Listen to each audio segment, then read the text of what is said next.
This is another story by our very own Rebecca Bibliotheca. It is a story, and I do have a video to start out with. Now, this was a story that's kind of ongoing. It developed last week. Interesting. There are some little tangents that I'm going to go off of on this story. So if we can just roll this video. It's about a husband and wife and their sons who were arrested, and they are LDS, and it has to do with Mexican cartels and money laundering. It's almost like Ozarks, if any of you have watched that show before. Yeah. Sounds like a clear and present danger. Yeah, it's pretty dramatic for this couple who live in Sandy, Utah, I think is where it is. Sandy, Utah. New at this noon hour, a wealthy Utah couple arrested in a multi-state raid with U.S. Marshals. The couple is accused of money laundering and smuggling oil into the U.S. from Mexican cartels valued at over $300 million. News specialist Brian Carlson is breaking the story for us this afternoon. He joins us live from the newsroom. Brian, walk us through what we know right now. Well, Sharon and Tamara, we know that James L. Jensen and his wife Kelly Ann Jensen were booked into the Salt Lake County Jail on Wednesday. The couple and two of his sons being federally indicted for allegedly conspiring to smuggle in 2,800 shipments of crude oil from Mexico that they knew was illegal. According to our KSL tipster, the arrest happened Wednesday here at their $9 million, 26,000 square foot mansion in Sandy. In documents from the U.S. District Court in Texas, the couple wouldn't let marshals in. The tipster telling KSL, marshals then showed up with a battering ram.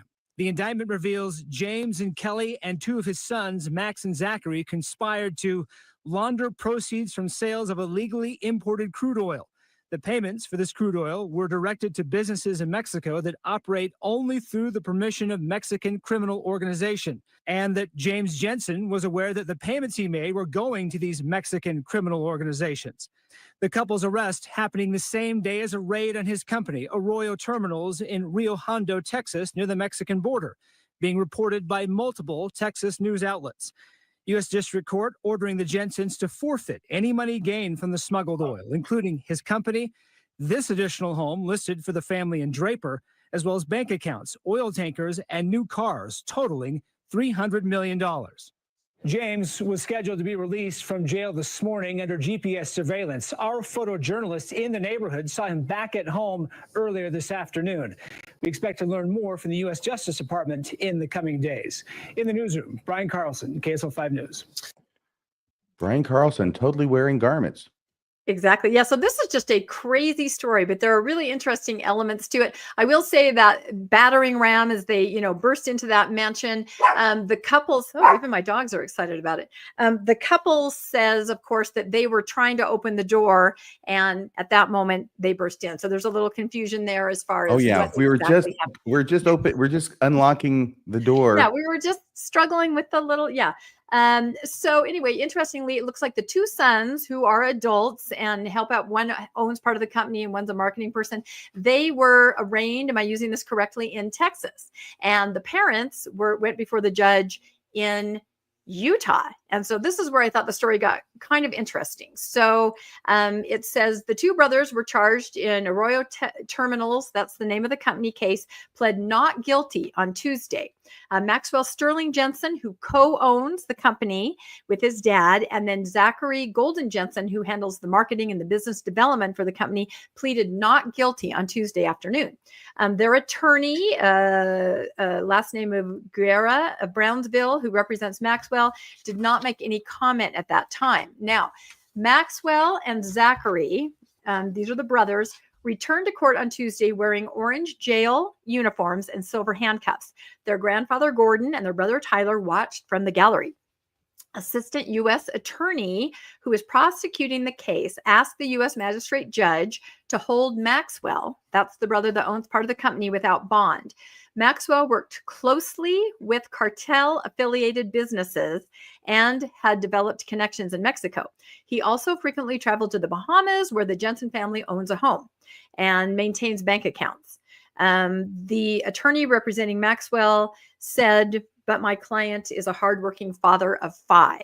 So basically they're trying to get bail. Is that right, RFM? And the judge is saying, I don't think so, because look, he's got a house in the Bahamas. He has all these connections. Flight risk, right? Isn't that what they're thinking? Because, the two things that the court is supposed to take into consideration when setting bail are the seriousness of the allegations and flight risk. Okay. Yeah. But I thought, and maybe I'm out of date, I don't know. Pretty sure it's the case in Washington that you cannot, you have to set bail as a judge. Now you can set it as high as you want, but you have to set bail unless it's a capital offense. And maybe that's different in federal court. Yeah, I don't know. So it goes on to say, just like his parents, the lawyer is saying Maxwell should be released. And we heard in that video, the parents were released right away, pretty much. Is that released without bail? With the parents? Yeah. Yes. And we'll see that on the next slide. This is why the story is interesting. This is why I wanted to get into this. So the lawyer's saying, and this is in Texas, the comparison is Texas to Utah. And I found that really interesting. So here in Texas, the judge is saying, like his parents, Maxwell should be released and he'll accept any conditions requested by the judge. However, the judge ordered Maxwell held without bond. Does that mean without bail? There's no way he can do anything to get out. Okay, he's in. The court is concerned, said the judge, about the inconsistent information that Maxwell provided about his travel to the Bahamas and his use of marijuana. And his use of marijuana, especially. Yes, that's especially troublesome. No bail for someone who uses marijuana. Yeah. As a hardworking father of 5. And I did see that all these, I think he was the one on his LinkedIn profile that had Brigham Young. They're all, if not active LDS, were active LDS at one time. We kind of confirmed. Zachary, the other brother, the one who did the marketing for the company, his bond was set for $100,000 with a $10,000 cash deposit. And while on bond, Zachary has to remain at home in Utah. So he would go and return to Utah and he would be monitored by GPS monitoring. If convicted on the most serious charge against them, the Jensens face a maximum of 20 years in federal prison, because again, this is all alleged, right? They're just going through the process. So what I found interesting is the difference between these judges' decisions in Texas and what happened in Utah. So I said it's a different story for the parents here in Utah. And here you have a picture of the couple. You have a screenshot from the company where he lists BYU University, Brigham Young University. Looking at that picture, Rebecca, I would have no idea that these people are wealthy. Yeah, I don't see it either. I'm not sure quite why. Oh my gosh. Again, everything is alleged here. We're just reporting on what the news has said. Everything is alleged. So the lawyer for the couple asked the judge here in Utah to release James while he awaits trial, and also his wife. So he's saying they don't need to be in prison. They can be released. He said they are active in their church. They're active in their community. They come from stalwart Utah families, the lawyer said. His in-laws, these are the parents of his wife, served in public service for decades, and they don't want to throw all that out the window. Kelly Jensen's father is Gordon Walker. He served in the U.S. Department of Housing and Urban Development under President Reagan. Good heavens. And her mother served in the Utah State Senate. So heaven forbid you should put the children of someone like that behind bars. That just shouldn't happen. What does that mean, that her mother was a senator? I think so. The Utah State Senate. Yeah. Because the other one sounded singularly unimpressive. Yeah, I don't know. But anyway. At HUD. Yeah. When Reagan was president. Yeah. Maybe. I don't know. They just said that they don't want to throw all that out the window. They come from stalwart Utah families. Well, maybe they should have thought about that before they decided to go decorating their saloon with my friend. Yeah, I'm not sure what's happening. Again, everything alleged.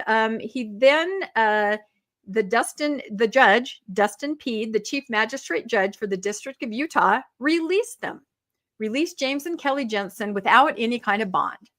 They couldn't afford it, obviously. They have a GPS monitor, and like the news story said, they're back at home. Saw him wandering around their house.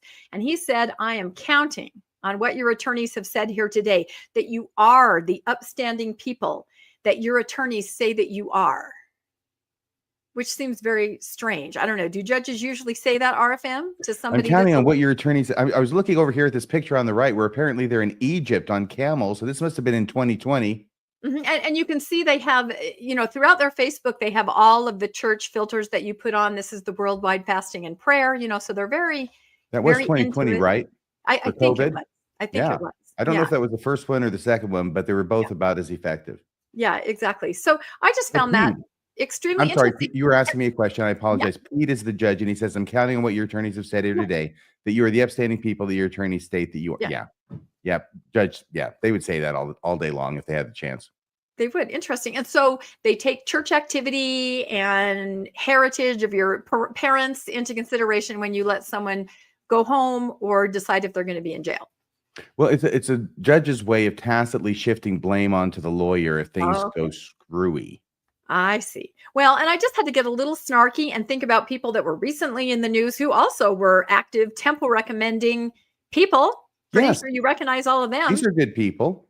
Good people. You can trust these attending the people. You temple. could release these people without bail. Yep, exactly. And I even had to get even more snarky. And in the bottom left, that is the card from the branch saying, "We love you, Brother Bundy. We know that you'll get out soon, Brother Ted Bundy." Yeah. Oh, I know. I told you I was really on one today when I was putting these slides together. Is that on the left on your screen?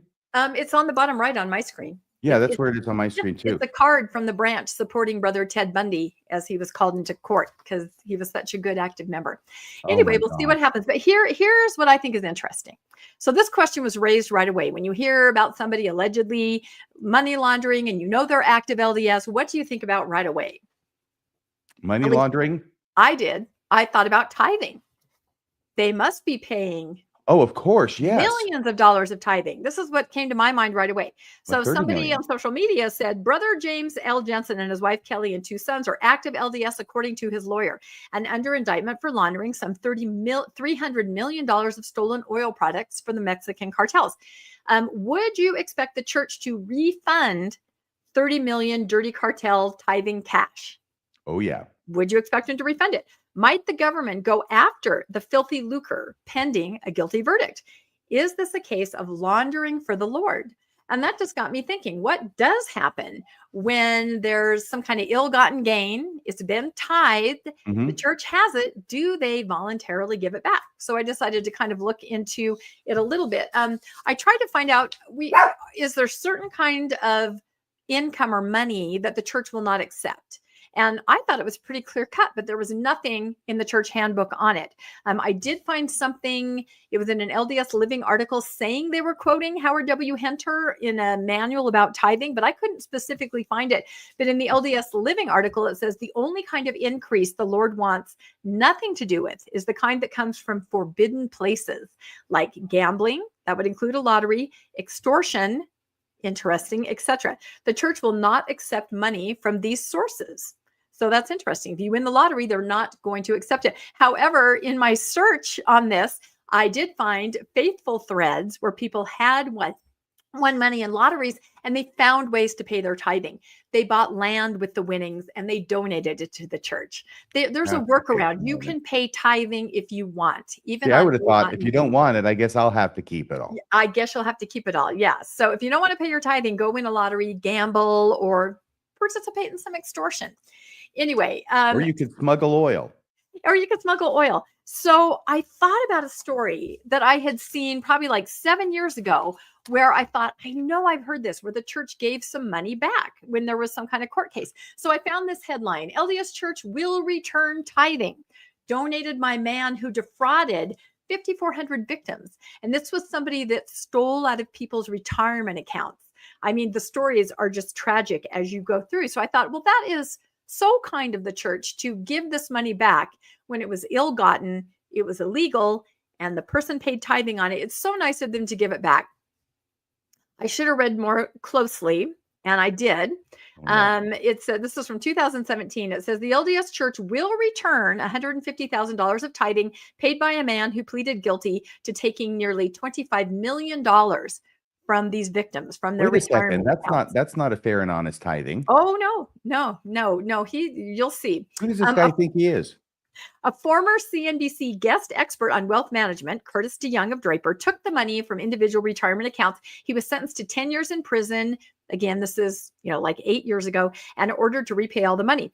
DeYoung had paid $239,755 in tithing to the LDS Church with his wife, Michelle DeYoung.